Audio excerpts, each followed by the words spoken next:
अस्सलाम वालेकुम। नासिर बात कर रहा हूँ। कैसे हैं आप लोग? सब ठीक हैं, खुश हैं? तो जैसे आपके इल्म में होगा ही कि हम आजकल सीएसएस के हवाले से ज़्यादा बात कर रहे हैं। इससे पहले हमने 2016, 17, 18 और 19 की करेक्शन के हवाले से बात की, और इससे पिछली वीडियो में मैंने 2020 का जो पर्चा था उसके सिनोनिम्स और एंटोनिम्स के हवाले से बात की पिछली दो वीडियोस में। ठीक, हम मतलब ये कोशिश कर रहे हैं कि काम बेशक थोड़ा हो लेकिन काम हो ज़रा गहराई में। और जैसे मैंने पिछली वीडियोस में भी आपसे वक्तन फ़क्तन कहा है और अब फिर कह रहा हूँ कि ये जो 20 नंबर हैं, और ये अक्सर मैं आजकल कोशिश कर रहा हूँ कि बातचीत थोड़ी उर्दू में करूँ ताकि कुछ स्टूडेंट्स का कहना है कि इस तरह शायद उन्हें थोड़ा सा बेहतर समझ आती है। तो हमारा मकसद तो एक चीज़ पहुँचाना है, ठीक। तो इसलिए कभी अंग्रेज़ी में बात कर लेंगे, कभी उर्दू में। तो आज हम उर्दू में गुफ्तगू जारी रखेंगे। तो आज का जो हमारा मौजू है वो क्या है, जैसे आप देख रहे हो, दैट इज़ एंटोनिम्स। ठीक, इससे पिछली वीडियो में हमने बात की थी, और ये जो हमारा है पेपर जो है वो 2019 का, ठीक हो गया, ठीक। English press in composition 2019। जैसे आप देख रहे हो ऊपर लिखा है antonyms. Antonyms all of you know, इसका मतलब है मुतज़ाद अल्फाज, यानी कि वो अल्फाज जो कि दूसरे अल्फाज का उल्ट होते हैं। उल्ट से ये मुराद नहीं है कि मतलब ये 100% उल्ट होता है, इसका मतलब है कि तकरीबन उल्ट होता है। अगर 100% नहीं तो हम कहते हैं फ़लाँ चीज़ का तकरीबन मुतज़ाद है उसका एंटोनिम, ठीक। तो जैसे आप देख रहे हो कि इसमें हमने ये अल्फाज लिखे हैं, और पहला लफ्ज़ जो आपको नज़र आ रहा है वो है, जैसे आपने देख रहे हैं ब्लू में जो अल्फाज हैं, इनको हम क्या कहते हैं? इनको हम कहते हैं कीवर्ड्स। आप सब जानते हैं जो ऊपर अल्फाज लिखे हैं उनको हम कहते हैं कीवर्ड्स, और नीचे जैसे आपको पता है 4 ऑप्शंस होती हैं। तो इन कीवर्ड्स और इन ऑप्शंस को मैं हल्का सा इनको एक दफ़ा पढ़ लेता हूँ ताकि थोड़ी सी आपके लिए आसानी हो। द फर्स्ट वर्ड इज़, पहला जो है वो है इनएन, ये कीवर्ड है, और इसमें जो ऑप्शंस हैं हमारे पास वो हैं एब्सर्ड, ब्राइट, लॉफेबल और मीनिंगलेस, ठीक। अगला कीवर्ड है एनोमली। एनोमली, और ऑप्शंस में है एबनॉर्मेलिटी, इनकंसिस्टेंसी, रेगुलरिटी और डिविएटर। अगला जो हमारे पास कीवर्ड है, दैट इज, लफ्ज़ थोड़ा सा आपको मुश्किल लग रहा होगा, ये है मेलनकोले। मेलनकोले, और ऑप्शंस हैं ग्लूमी, पेंसिव, चेयरफुल और मिर्थलेस। ये 4 उसमें दी हुई हैं। द नेक्स्ट इज ऑब्लिटरेट, ये मेन लफ्ज़ है, और हमारे पास 4 जो हैं वो हैं ऑब्सक्योर, कंस्ट्रक्ट, एलिमिनेट और इरेडिकेट। ये हमारे पास 4 ऑप्शंस हैं। और 5वें नंबर पर है स्ट्राइडेंट, ये कीवर्ड है, और हमारे पास जो ऑप्शंस हैं लाउड, क्वाइट, ब्लेटेंट और हॉर्स। समझ आ रही है बात की? तो हम इनको, जैसे मैंने हर वीडियो में आपसे बार बार कहता हूँ, हमारा मकसद सिर्फ इसको हल करना नहीं है, वो तो बड़ा आसान सा काम है। जैसे हम कहते हैं कि आसान से काम को कहते हैं हम इंग्लिश में क्या कहते हैं? कोई काम जो बड़ा आसान हो उसे हम कहते हैं इट इज़ जस्ट ब्लज, ये तो ब्लज है। तो ब्लज का मतलब होता है कोई चीज़ बड़ी ही आसान, आसान सी नौकरी, आसान सा काम, ठीक है। स्लैंग में हम अक्सर इस्तेमाल करते हैं इट इज़ जस्ट ब्लज। तो आप देख लें, जैसे मैंने आपको वक्तन फ़क्तन कहा कि हो सकता है कि जो नीचे अल्फाज हैं इनमें से कोई लफ्ज़ कीवर्ड बन जाए और कीवर्ड नीचे आ जाए, ठीक। फ़र्ज़ किया इनमें अगर कोई मुश्किल लफ्ज़ हो वो उसको ऊपर ले आएँ और ऊपर वाले लफ्ज़ को नीचे ले आएँ।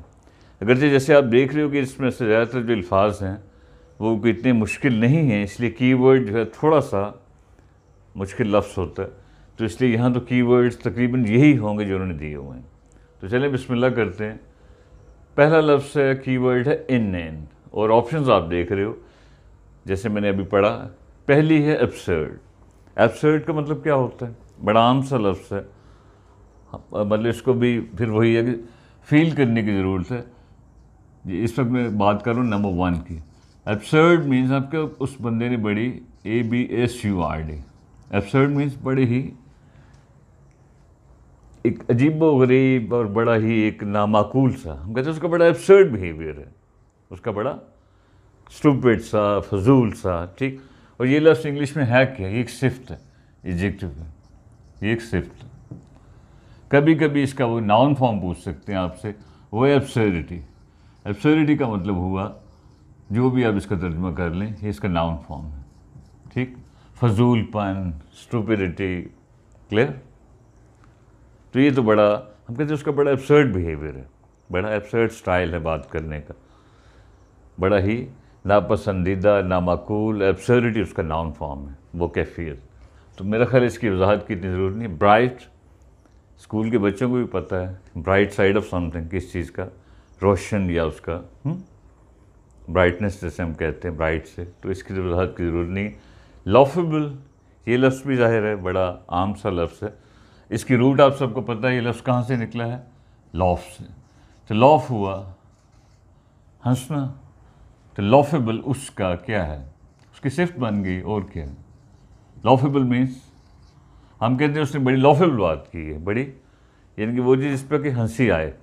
तो ये लफ्ज़ वर्ब है, वी है, और ये उसकी सिफ्त बन गई, ओके, एडजेक्टिव। कभी कभी इसकी नाउन फॉर्म बन जाती है, वो है लॉफ्टर। ये भी कोई ऐसा अनकॉमन लफ्ज़ नहीं है, लॉफ्टर मीन्स हंसी, ठीक हो गया। तो हम इसकी हंसी की तफसील में नहीं जाते, वरना हंसी की वैसे भी अगर आप देखें तो कई इसकी टाइप्स हैं, कई किस्में हैं। अगर कहते हैं थोड़ी सी बात कर लेते हैं। अब देखिए, बाज़ वक़्त हम एक लफ्ज़ इस्तेमाल करते हैं जी, हंसने को रूटीन में क्या कहते हैं? जैसे हमने कहा लॉफ। अब मैं इसके सिनोनिम्स की बात कर रहा हूँ, इसका सिनोनिम क्या हो सकता है? स्माइल, सबको पता है, मुस्कुराना, ओके। एक लफ्ज़ होता है स्मर्क, SMIRK। स्मर्क का मतलब होता है बड़ी ही खस्यानी हंसी, हंसना। खस्यानी समझते हैं? यानी कि शर्मिंदगी के मारे हंसना। आपने ऐसे कोई गड़बड़ की है और कोई आपसे कहता है आपने क्या बदतमीजी की है, then you just go on smirking. आप उस पर शर्मिंदा हो रहे हो, ढीठ बन के हंस रहे हैं, उसे कहते हैं स्मर्क, ठीक। बाज़ का हम एक लफ्ज़ इस्तेमाल करते हैं चक्ल, CHUCKLE, चक्ल। चक्ल का मतलब होता है मुँह ही मुँह में हंसना।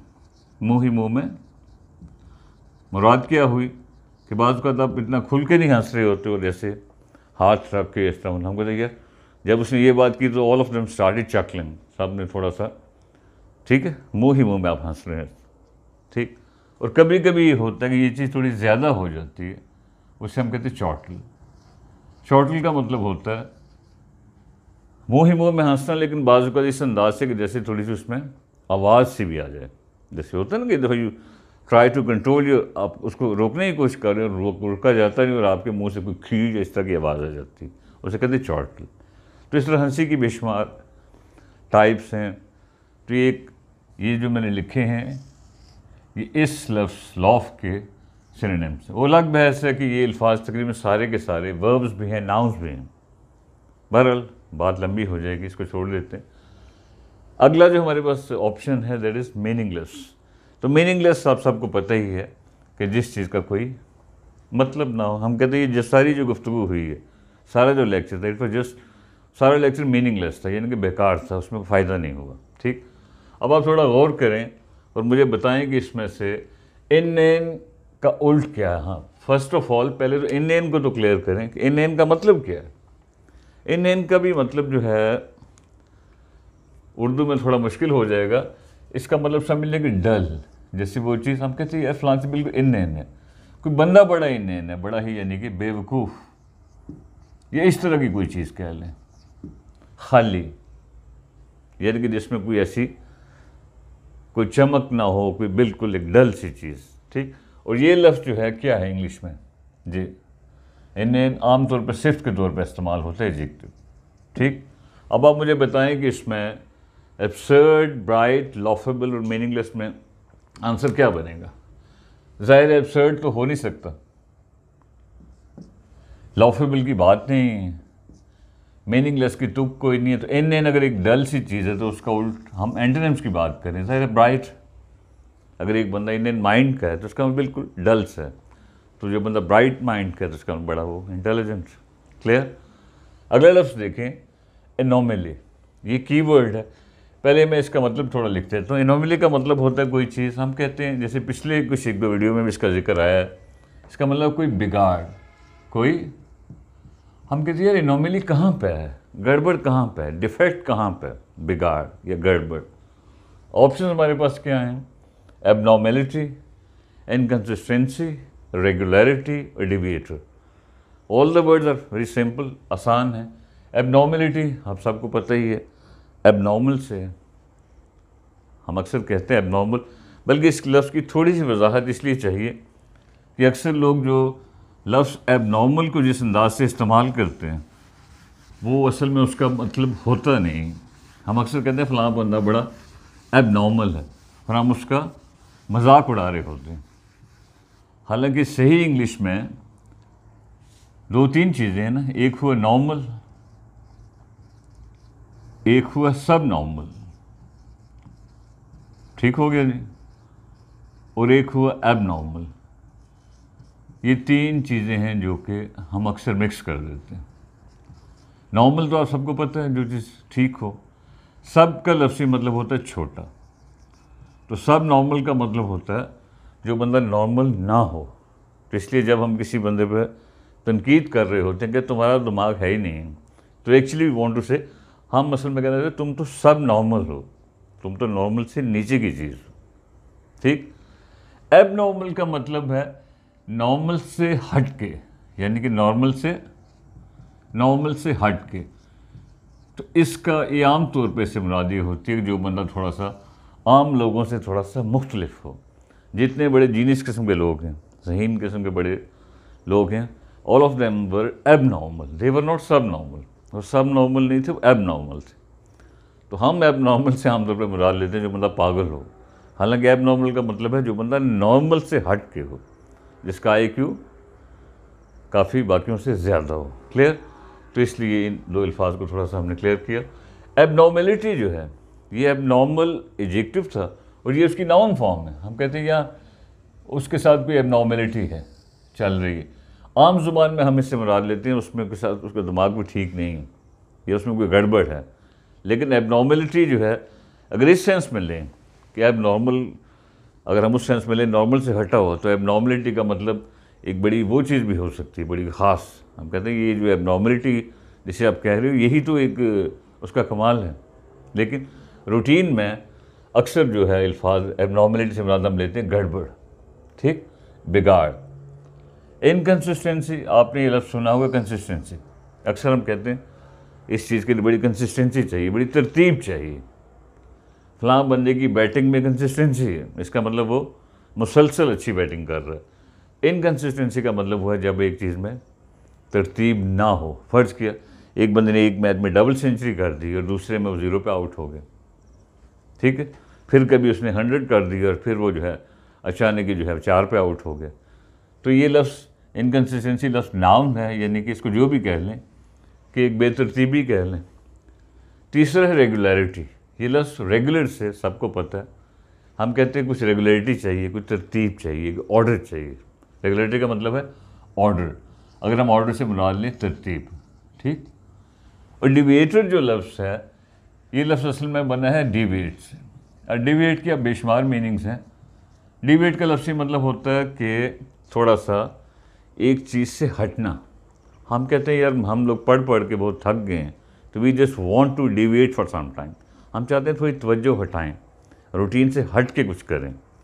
तो डिविएट हुआ यानी कि रूटीन के काम से हटना। तो अक्सर हम कहते हैं यार थोड़ी सी, अगर आप किसी पहाड़ी इलाके में जाते हैं सैर के लिए, तो थोड़ी डिविएशन हो जाती है। तो डिविएशन का मतलब क्या हुआ, थोड़ी सी आपकी, इसको जो भी कह लें, तवज्जो हट जाती है, थोड़ी रिलैक्सेशन हो जाती है, थोड़ी तफरीह हो जाती है। तो डिविएशन का मतलब ये हुआ। तो ये लफ्ज़ जो डिविएटर है, तो इसका मतलब वो चीज़ जो कि आपको डिविएट करे, ठीक है, किसी भी सेंस में। हम कहते हैं ये चीज़ थोड़ा सा अच्छा डिविएटर है कि आप जो है वो थोड़ा सा सुलझे हुए लोगों में बैठते हैं, आपका माइंड थोड़ा रिलैक्स होता है, आप कुछ लर्न करते हैं। क्लियर? ये लफ्ज़ वर्ब है, ये नाउन है और ये भी नाउन। बहरहाल अब आप मुझे बताएं, अगर एनोमली का मतलब है बिगाड़ या गड़बड़, तो उसका हमें उल्ट क्या होगा? ज़ाहिर है ये लफ्ज़ तो खुद नेगेटिव में जा रहा है, एबनॉर्मेलिटी।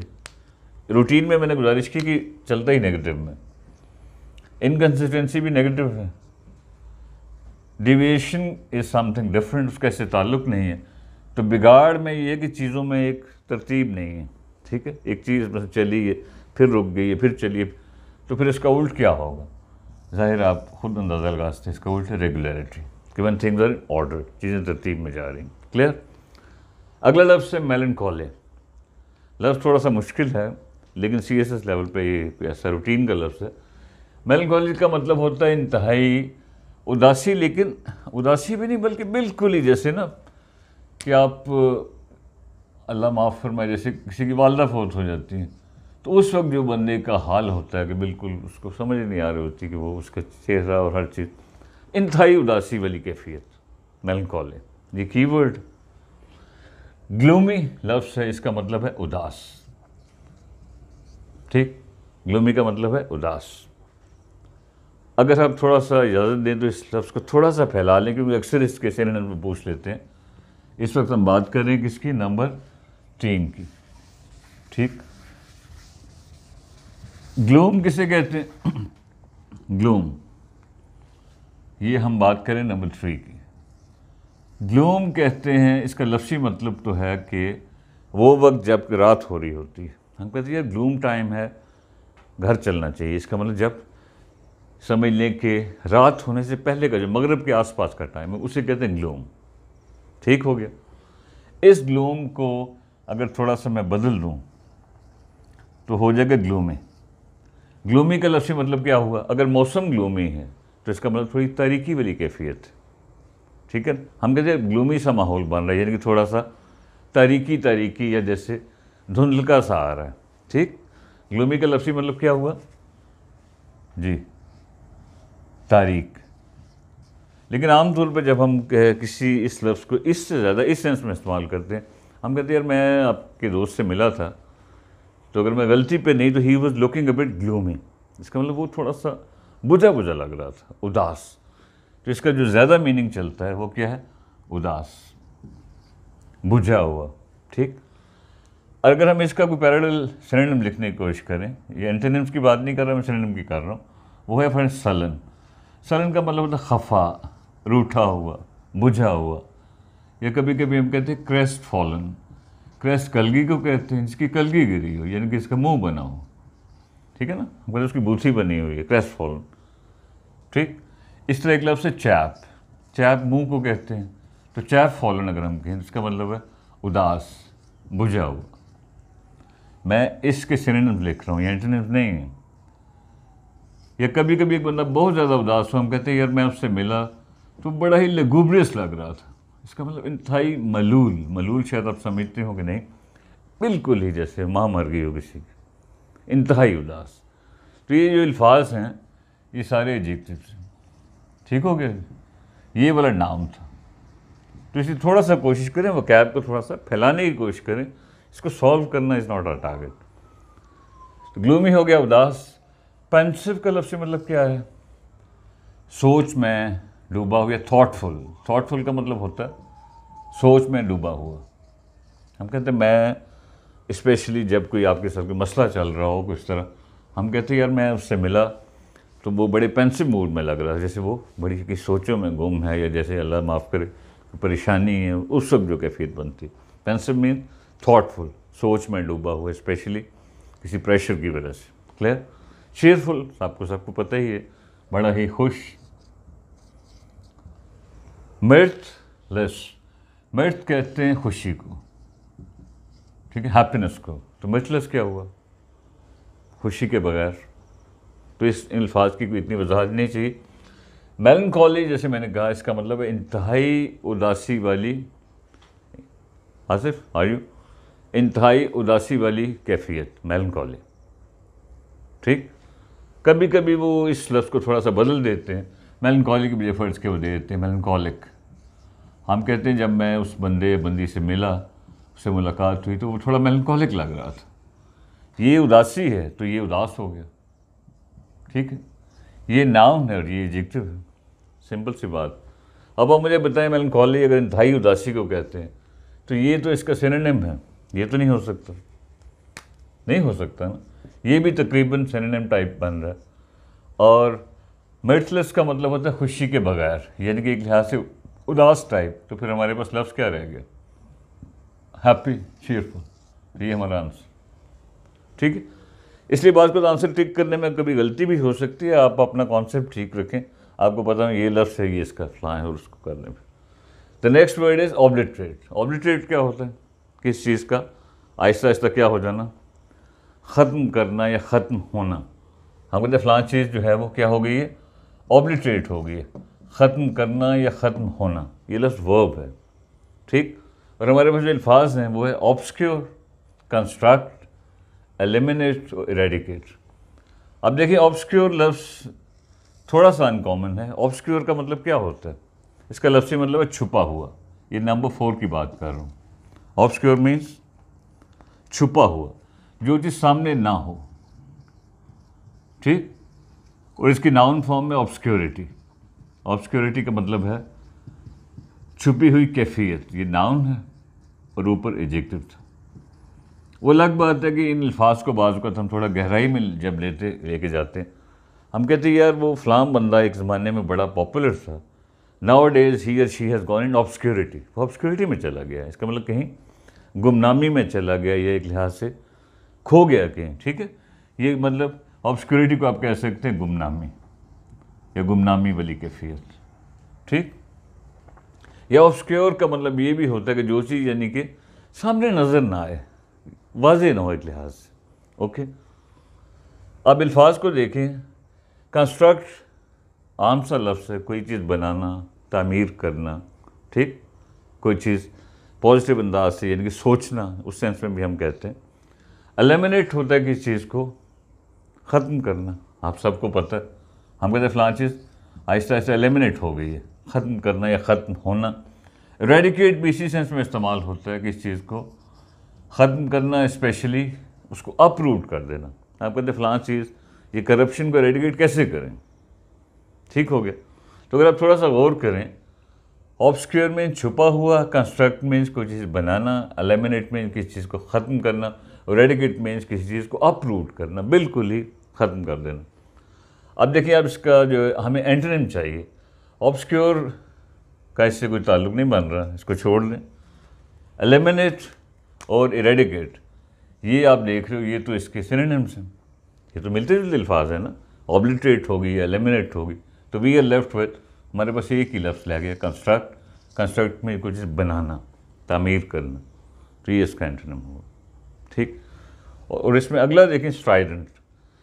ये की वर्ड स्ट्राइडेंट का भी उर्दू में मीनिंग थोड़ा मुश्किल हो रहा है। इससे मतलब बड़ी ही जो है कोई चीज़ बड़ी सख्त और ऊंची, सख्त और ऊंची, फ़र्ज़ के हम कहते हैं बड़ी स्ट्राइडेंट साउंड है, यानी कि बड़ी ही ऊंची और बड़ी सख्त किस्म की आवाज़।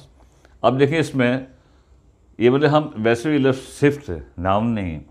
अल्फाज देख लें, लाउड, क्वाइट, ब्लेटेंट और हॉर्स। लाउड आप सबको पता ही है। क्वाइट से मुराद जो है वो खामोश या खामोशी वाली कैफियत को भी हम कहते हैं, ये एडजेक्टिव भी है, नाउन भी है। ब्लेटेंट, ये लफ्ज़ थोड़ा सा अनकॉमन है। ब्लेटेंट का मतलब होता है बड़ा ही, इस लफ्ज़ को भी आप फील करें ज़्यादा, ये हम कर रहे हैं इस वक्त नंबर 5। ब्लेटेंट हम कहते हैं उसका बड़ा ही ब्लेटेंट स्टाइल है बात करने का। ब्लेटेंट मीन्स जब आपको चीज़ों पर मतलब एक बिहेव करना ना आता हो, जो बंदा खाम खा खप डाले, खाम खा शोर करे, कोई फजूल गंदी फालतू बातें करे, हम कहते हैं उसका बड़ा ब्लेटेंट स्टाइल है। उससे मतलब ये नहीं पता कि लड़कियों से इतने ब्लेटेंट स्टाइल से बात नहीं की जाती। तो इसका मतलब क्या, बड़ा ही फहोश, गंदा, बड़ा ही इंडिसेंट, जो भी कह लें, ठीक। और इसका ये लफ्ज़ सिफ्त है, इसकी नाउन फॉर्म ब्लेटेंसी। ब्लेटेंसी उस प्रोसेस को कहेंगे, BLATANCY, ठीक हो गया जी। ये सिफ्त है और ये नाउन, ओके। और अगर इसका एडवर्ब बनाए तो हो जाएगा blatantly. Blatant blatancy and blatantly. अब आप देख लें, स्ट्राइडेंट मैंने बताया सख्त और ऊंची, ये लफ्ज़ एक सिफ्त है, एडजेक्टिव है। लाउड आप सबको पता है, क्वाइट सबको पता है, ब्लेटेंट का हमने बताया बड़ा ही ठीक है, बहुत ज़्यादा उस तरह मिसबिहेव करने वाला। और हॉर्स जो है ये इससे मुराद होता है कोई चीज़ जो बड़ी, आपने अक्सर सुना होगा वॉइस थोड़ी हॉर्स होगी, यानी कि बड़ी जैसे सख्त या जैसे रफ से नहीं होता, हम कहते बड़ी उसकी हॉर्स वॉइस है, यानी कि उसकी आवाज़ थोड़ी सी क्या होगी, मोटली सी होगी, गला से बैठ के, और ये लफ्ज़ भी एडजेक्टिव है।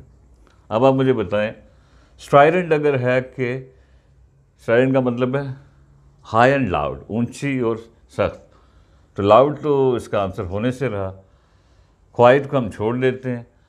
ब्लेटेंट हो सकता है, ब्लेटेंट तो आमतौर पर बिहेवियर की बात होती है, और हॉर्स का मतलब है रफ, तो हमारे पास फिर आंसर क्या बना, स्ट्राइडेंट में मतलब वो सख्त और ऊंची, और क्वाइट उसका उल्ट है, ये बिल्कुल खामोशी वाली कैफियत, तो इसका मतलब we are left with this and this our answer. इस बात को समझ आ रही है आपको? ये 5 पॉइंट्स अभी तक क्लियर है ना? ओके, सो नंबर 6 है, कीवर्ड है कॉन्वोल्यूटेड, और इसमें जो हमारे पास ऑप्शंस हैं थोड़ा आइडिया के लिए, पजल्ड, इंट्रिकेट, स्ट्रेट फॉरवर्ड और टैंगल्ड।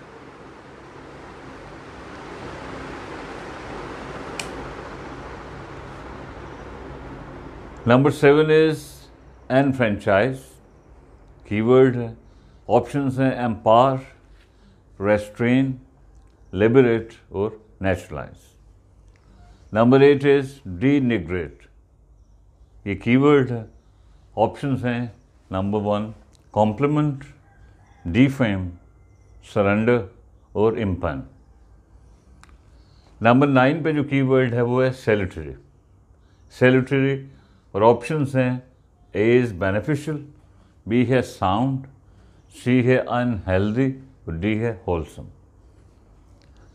और जो लास्ट आज का हमारा है वो है स्कैरिलस, इसमें ये कीवर्ड है, ऑप्शंस इंसल्टिंग, मॉरल, ल्यूड और ऑफेंडिंग। Got some idea? अब आप इनको देखें, लफ्ज़ है कॉन्वोल्यूटेड, कॉन्वोल्यूट का मतलब क्या होता है? अब बात को मैंने आपको पहले भी कई दफ़ा कह चुका हूँ कि लफ्ज़ों को महसूस करें, उनका लफ्ज़ी मतलब तलाश मत करें, ठीक। कॉन्वोल्यूट नंबर 6 है, इसका मतलब है किस चीज़ को पेचीदा करना, किस चीज़ को उलझाना, किस चीज़ को, ठीक, उसको थोड़ा सा पेचीदा करना कह दें, एक अपने एक आइडिया के लिए, पेचीदा, पेचीदा करना, ये लफ्ज़ वर्ब है, ठीक है, फेल है। और जो हमारे पास कीवर्ड है वो है कॉन्वोल्यूटेड, तो थोड़ा सा गौर करें तो ये कुछ भी नहीं, उसी की जो है ये सिर्फ सिफ्त बन गई। अगर कन्वोल्यूट का मतलब है पेचीदा करना, तो कन्वोल्यूटेड का मतलब होगा पेचीदा या उलझा हुआ, जो भी कह लें आप इसको, पेचीदा कह लो, ठीक। और इसकी नाउन फॉर्म बनती है कन्वोल्यूशन, ये वो कैफियत है कन्वोल्यूशन, ठीक है। चीज़ों को थोड़ा सा समझने की कोशिश करें। तो कन्वोल्यूटेड का मतलब हो गया उलझा हुआ। हमारे पास जो अल्फाज हैं पजल्ड, पजल्ड आप सबको पता है, पजल से हम कहते हैं फलां बंदा थोड़ा पजल्ड लग रहा था, थोड़ा सा कंफ्यूज लग रहा था, ठीक। इंट्रिकेट, ये लफ्ज़ थोड़ा सा अनकॉमन है, इंट्रिकेट का मतलब होता है बड़ा ही पेचीदा। हम कहते हैं यार सिचुएशन बड़ी इंट्रिकेट हो गई है, आबिद अली अभी तक काबू नहीं आ रहा, क्यों नहीं आ रहा, ये बड़ी इंट्रिकेट सिचुएशन है, बड़ी पेचीदा, कॉम्प्लिकेटेड, ठीक हो गया, यानी कि इसका मतलब है पेचीदा। अगला लफ्ज़ हमारे पास है स्ट्रेट फॉरवर्ड, आप सब जानते हैं किसी भी सेंस में स्ट्रेट फॉरवर्ड बात करना, स्ट्रेट फॉरवर्ड बंदा। अगला जो लफ्ज़ है ट्रायंगल, ये लफ्ज़ थोड़ा सा अनकॉमन इस लिहाज से है कि ट्रायंगल का लफ्ज़ी मतलब होता है कोई नॉट, नॉट समझते, कोई गांठ, KNOT, ये इसका लफ्ज़ी मतलब है, किसका? ट्रायंगल का। लेकिन ट्रायंगल का जो अमली मतलब है उससे मुराद हम लेते हैं, हम कहते हैं ट्रायंगल कहाँ पर है। ट्रायंगल मीन्स मसला या फड्डा, ये प्रॉब्लम जो भी कह लें, हम कहते हैं ट्रायंगल यहाँ पे है, यानी कि पंगा यहाँ पे है, इसका मतलब ये पेचीदगी, यूँ कह लें पेचीदगी यहाँ पे है, उलझाव यहाँ पे है, ये लफ्ज़ नाउन, ठीक हो गया। तो जो हमारे पास ये लफ्ज़ है ट्रायंगल, आप देख लें इसका लफ्ज़ी मतलब हो गया उलझा हुआ। हम कहते हैं यार बड़ी ट्रायंगल सिचुएशन चल रही है, बड़ी ही पेचीदा सिचुएशन चल रही है, उलझा हुआ या पेचीदा, ये सिफ्त बन गई, ठीक हो गया जी। ओके, अब आप मुझे बताएं कन्वोल्यूटेड अगर आपका कीवर्ड है तो क्या पजल तो उसका एंटोनिम बन रहा है या नहीं बन रहा, ये तो उसका सिनोनिम बन रहा है। इंट्रिकेट का भी मतलब पेचीदा, ये भी सिनोनिम। ट्रायंगल का भी मतलब है थोड़ा सा उलझा हुआ, ये भी सिनोनिम। तो it means we are left with just one option, और ये है स्ट्रेट फॉरवर्ड। जैसे मैंने पहले भी कई मौक़ों पे कहा कि अगर आपको श्योर भी है कि ये आंसर है तो फटाफट ना करें, पहले कहें ये चीज़ नहीं है, ये नहीं है, ये नहीं है, फिर कहें ये है, उस तरह बंदा प्रीटी श्योर होता है। तो नेक्स्ट वर्ड इज़ एनफ्रेंचाइज। एनफ्रेंचाइज का लफ्ज़ी मतलब होता है किसी को वोटिंग का हक देना, वोटिंग का हक देना, वोटिंग का हक देना, किसी को एक लिहाज से आज़ाद करना, ठीक। इसकी नाउन फॉर्म है एनफ्रेंचाइजमेंट। ओके, एम्पावर आप सब जानते हैं, बड़ा आम सा लफ्ज़ है, किसी को ताकत देना।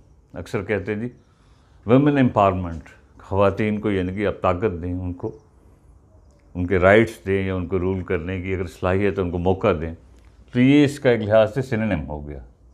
रेस्ट्रेन होता है किसी चीज़ को रोकना, किसी चीज़ को कंट्रोल करना।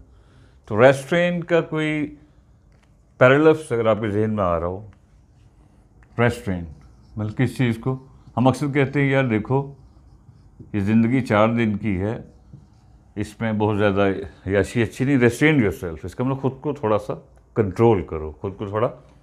ये इसका पैरालफ्स कर्ब, कर्ब का मतलब होता है किसी चीज़ को कंट्रोल करना, खुद को काबू में रखना या थोड़ा सा, ये इसका सिनोनिम है, ठीक, खुद को कंट्रोल करना। लिबरेट किसी को आज़ाद करना किसी भी सेंस में, जिससे अपने एक्सटर्नल लिबरेशन, आज़ादी, ठीक हो गया। नेचुरलाइज, ये लफ्ज़ बड़ा आम सा है लेकिन इतना चलता नहीं है, इस लफ्ज़ नेचुरल से है। हम कहते हैं फलां चीज़ नेचुरल है, कुदरती है, तो नेचुरलाइज का लफ्ज़ मतलब किस चीज़ को कुदरती बनाना किसी भी सेंस में। जैसे बात को तो हम थोड़ा सा आज के मसनूई दौर में इसको नेचुरलाइज करने की कोशिश करते हैं, कहते हैं यार कोई ऐसा माहौल बनाओ कि दरख्त लगे हों, कोई जानवर हों, ठीक, किस चीज़ को कुदरती बनाना। अब आप मुझे बताएं एनफ्रेंचाइज अगर होता है आज़ादी देना, तो ये तो उसका सिनोनिम हो गया, ये उसका सिनोनिम हो गया, ये थोड़ा सा उससे हट के बात होगी। तो एनफ्रेंचाइज का उल्ट फिर क्या बना, ज़ाहिर यही बना रेस्ट्रेन, कंट्रोल करना किस चीज़ को, एनफेटर करना, एनचेन करना, काबू में करना। Okay, the next is complement, sorry denigrate. अब डीनिग्रेट जो है इस लफ्ज़ का जो लफ्ज़ी मतलब है वो है किस चीज़ को क्या करना, काला करना, काला करना, ये इसका लफ्ज़ी मतलब है। लेकिन इसका अमली मतलब कुछ थोड़ा सा और होता है, इसका मतलब किसी को गंदा करना। हम कहते हैं यार हम में से अक्सर लोगों को थोड़ा सा ये मसला होता है कि हम दूसरों को क्या करते हैं, दूसरों को, यार आप सुन क्यों नहीं रहे, दूसरों को डीनिग्रेट करते हैं। इसका मतलब हम दूसरों को गंदा करते हैं, ठीक। इसलिए इसका लफ्ज़ी मतलब तो है काला करना, लेकिन इसका जो प्रैक्टिकल मीनिंग है वो है किसी को गंदा करना, उस पर इल्ज़ाम लगाना, उसको बदनाम करना। तो ज़्यादा सेंस ये चलती है, ठीक हो गया। तो डीनिग्रेट जो है, जो इसका मतलब क्या हुआ, अगर हम इसका एक पैरेलल लिखने की कोशिश करें, किसी को बदनाम करना, किसी को स्लैंडर करना, उसको गंदा करना, या किसी को डिस्पैरेज करना, उसकी तजलील करना या उसको थोड़ा सा गंदा करने की कोशिश करना। समझ आ रही है बात की, किसी को आमतौर पर कैरेक्टर के सेंस में। तो डीनिग्रेट जो है ये इसके सिनोनिम्स हैं। डीफेम जैसे हम कहते हैं किसी की शोहरत ख़राब करने की कोशिश करना, तो इसका फ़र्ज के नाउन फॉर्म है डीनिग्रेशन। डीनिग्रेशन यानी कि बहतान या इल्ज़ाम नेगेटिव सेंस में। ओके। अब आप अल्फाज देख लें। कॉम्प्लीमेंट आप सब जानते हैं, हम कहते हैं उसने बड़ा अच्छा कॉम्प्लीमेंट दिया, तारीफ़ करना या तारीफ़ इटसेल्फ। लेकिन इस लफ्ज़ को इस लफ्ज़ के साथ मिक्स नहीं करना। बाज़ का उन्होंने ये लफ्ज़ दे देते हैं कॉम्प्लीमेंट ई के साथ, तो इसका मतलब होता है मुकम्मल करना। हम कहते हैं दो दोस्त हैं, वो एक दूसरे को कॉम्प्लीमेंट करते हैं, यानी कि एक दूसरे को मुकम्मल करते हैं। इसका मतलब एक दूसरे के बड़े करीबी साथी हैं। अक्सर कहा जाता है hubby and wife complement each other, मियाँ बीवी एक दूसरे को मुकम्मल करते हैं लड़ाई मार कुटाई में। बहरहाल डी फेम, फेम का उल्ट है, फेम शोहरत, डी फेम मीन किसी को शोहरत ख़राब करना, बदनाम करना, यूँ कह लें। सरेंडर आप सब लोग जानते हैं, हम कहते हैं जी फ़लाँ ग्रुप ने अभी तक सरेंडर नहीं किया, हथियार नहीं डाले, ठीक है ना। सरेंडर मीन्स हथियार डालना, हार मान लेना किसी भी सेंस में। इम्पन, ये लफ्ज़ थोड़ा अनकॉमन है, ये आमतौर पर लॉ वगैरह में चलता है, किसी चीज़ पर डिस्प्यूट करना। फर्ज के किसी ने कोई बात की तो हम कहते हैं आई इम्पन दिस आर्गूमेंट ऑफ योर्स, कि मैं आपकी इस दलील को से इख्तलाफ करता हूँ किसी कि जो आप बात करें ये चीज़ नहीं सही है या मेरे हिसाब से सही नहीं। तो इम्पन मीन्स किसी चीज़ पर इख्तलाफ करना।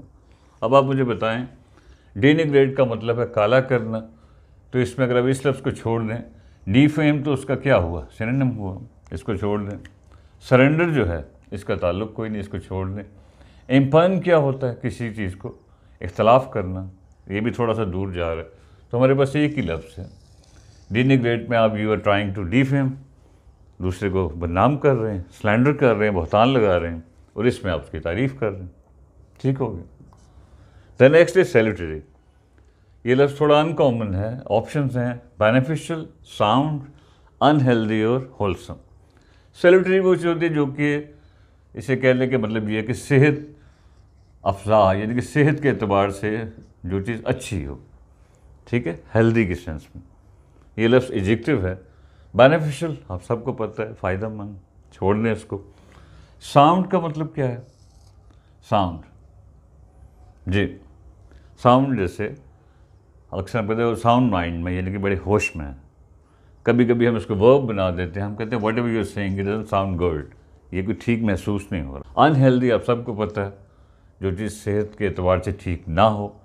और होलसम जैसे जिसका होल मौजूद हो, यानी कि हम कहते हैं ये बड़ी होलसम फूड है, बड़ी यानी कि सेहत के लिए अच्छी है, सेहतमंद, फ़ायदेमंद। अब आप मुझे बताएं कि इसमें सैल्यूटरी यानी कि एक पॉजिटिव लफ्ज़ है, ये भी पॉजिटिव है, इसको छोड़ लें, ठीक हो गया। साउंड थोड़ा सा डिफरेंट हो रहा है। होलसम का भी मतलब है सेहतमंद, इसको भी छोड़ लें। तो फिर सैल्यूटरी का उल्ट क्या होगा, जो चीज़ सेहत के एतबार से ठीक ना हो। ये सेहतमंद है और ये एक लिहाज से सेहत के खिलाफ जा रही है। क्लियर? सो अब answer is unhealthy. Then last is scurrilous. ये लफ्ज़ भी थोड़ा सा अनकॉमन है, अदब वगैरह में चलता है बाज़ औक़ात। ऑप्शन है इंसल्टिंग, मॉरल, ल्यूड, ऑफेंडिंग। स्कैरिलस का मतलब है जो बड़ी ही क्या हो, गैर इखलाकी हो, फहुश हो। हम कहते हैं बड़ी ही उसने स्कैरिलस बातें की, बड़े स्कैरिलस कमेंट्स दिए, घटिया किस्म की, मीन किस्म का, फहुश। इंसल्टिंग, इंसल्ट से, बड़ी इंसल्टिंग बात है। मॉरल का मतलब क्या होता है, बड़ा आम सा लफ्ज़ है, हम कहते हैं जो चीज़ अखलाकी, हम कहते हैं बड़ी हमारी कुछ मॉरल वैल्यूज़ हैं, हर तबके की कुछ अपनी मॉरल वैल्यूज़ होती हैं, ठीक।